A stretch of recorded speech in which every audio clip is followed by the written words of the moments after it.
Howdy guys, and welcome to episode 1 of something I'm going to be calling Drydock. Basically, it's going to be a monthly, at least that's what I'm shooting for right now, update on what's going on with the channel. So first off, I just wanted to start this episode out by just talking a little bit about how I started doing this, why, and what I'm using.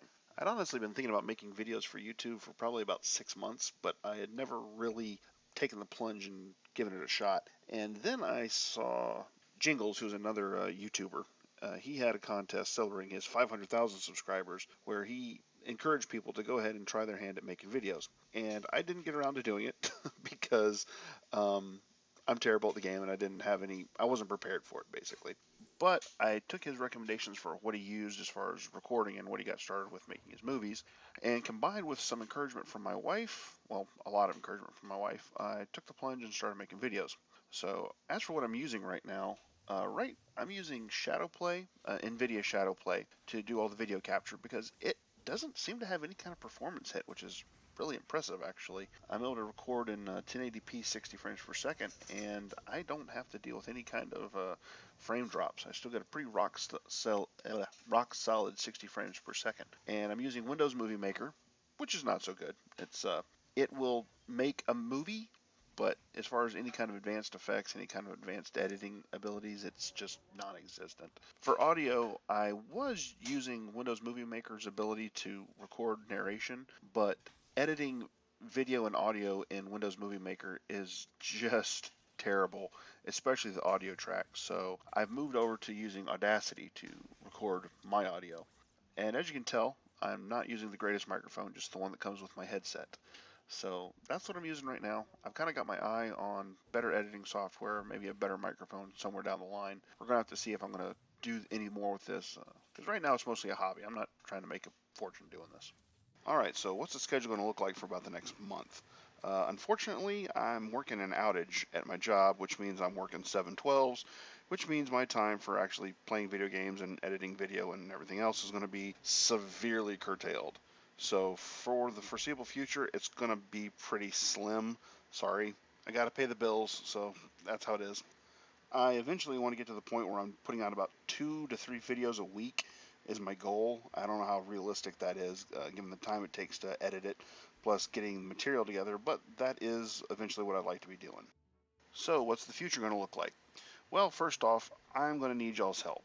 Number of games I have to play before I have a real barn burner in World of Tanks or World of Warships is pretty high. I mean, probably only one game in every 20 is really worth making into a video, and I'm probably being pretty generous there. And as you know, a World of Warships game can take 15 minutes to play, so that's what, 5 hours of World of Warships, maybe between something worth watching. So, yeah, I'm going to need y'all's help. If anybody has any kind of replays from World of Warships, World of Tanks, or Armored Warfare that you want to see thrown up on somebody's YouTube channel with the idiot in question talking all over it, please go ahead and send it to me. I'd love to take a look at them. But in addition to that, I actually want to get started on a new Let's Play series. I really enjoyed the Subnautica one, but I think I want to go less towards a tutorial and more towards just a general Let's Play. Kerbal Space Program is about to have their 1.2 patch hit, and right now I'm playing around with the pre-release version of it. But I want to, when the official version 1.2 releases, I actually want to start a Let's Play because Kerbal Space Program is, well, without a doubt, it's my favorite video game of all time. I have an absolutely just disgusting number of hours logged on that game on Steam. It's actually more than a little bit sad how many hours I've put into it, but it's just a fantastic game, and I want to do a Let's Play of that because I want to go play more spaceships. So I'm going to start working on that, and in addition to that, well, actually, I guess I've also got some material for my opening salvo series. At the behest of my son, I got myself a Langley, and I went and I had my first ever game both in the Langley and in an aircraft carrier in general. And I couldn't really be bothered to figure out how to actually play an aircraft carrier before I got into the game. So it'll be 15 minutes of me just having no clue what I'm doing. And it's actually rather amusing, and I did manage to get a kill in my first time out. So yeah, I'll probably put that one up. I've also got the Nuremberg. I just finally bought one of the German cruisers back. So I'm going to give that one a shot, see if that turns out a replay worth watching. Which I suppose for that series, maybe I should just put them up whether or not they're a good game or a terrible game. So we'll see. I mean, I guess after all, the Langley was a terrible game, but hey, it was kind of amusing. So we'll see. In addition to those two, I'm also thinking I'm going to start trying to do more history pieces because in both the New Mexico and the Pensacola reviews, I really enjoy getting to go into the history of those ships, and I think I want to do more of that.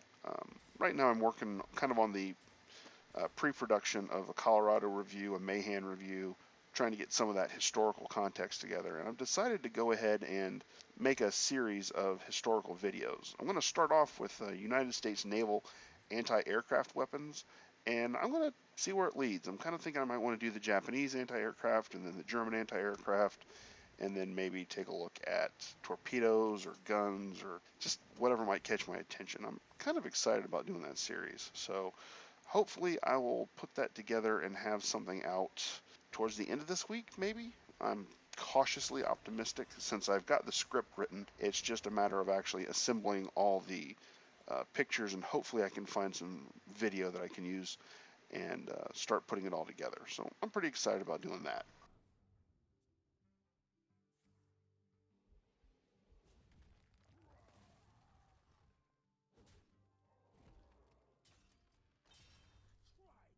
So that winds up being most of the channel update that I wanted to get through.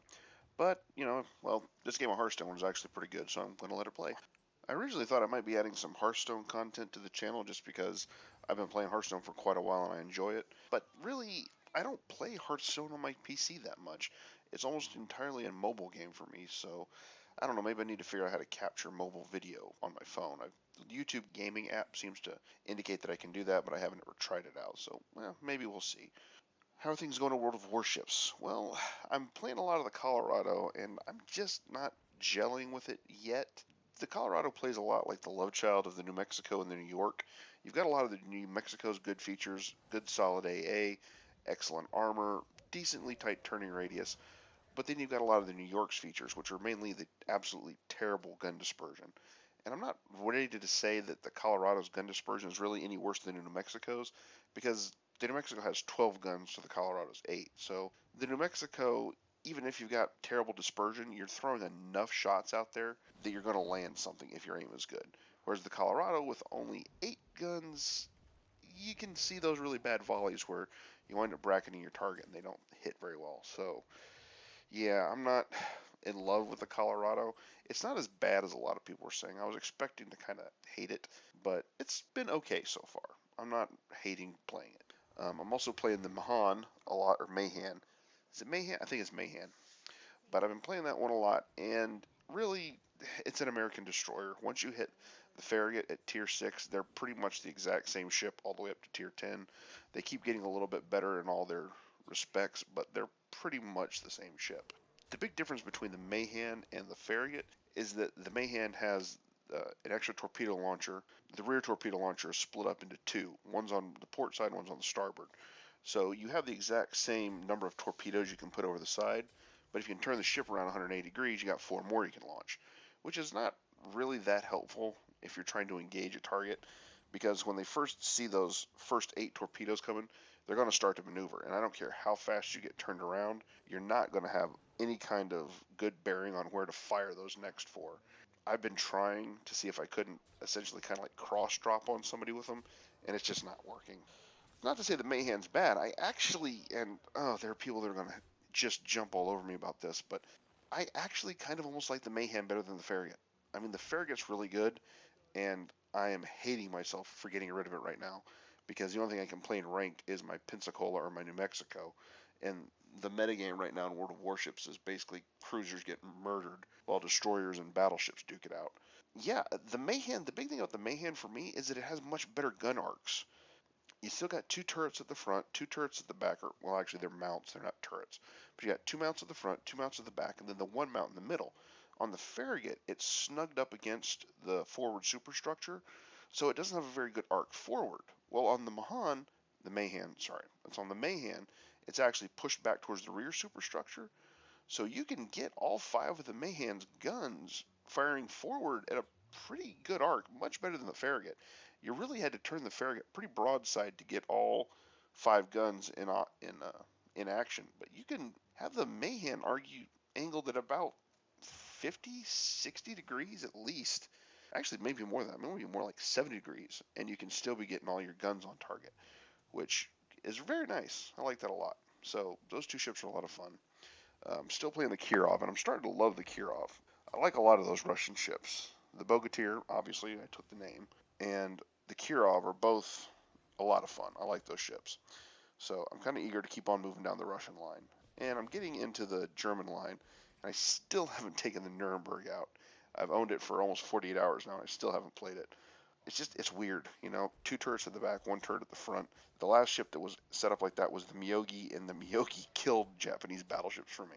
I was utterly convinced that if I was going to have to suffer through this thing, the rest of the line wasn't worth it. So, but that's going to do it for me. This Druid's about done, and so am I. Got a hurricane bearing down on me, so I'm going to sign off and batten down the hatches and hope for the best. So, I'll see you guys next time.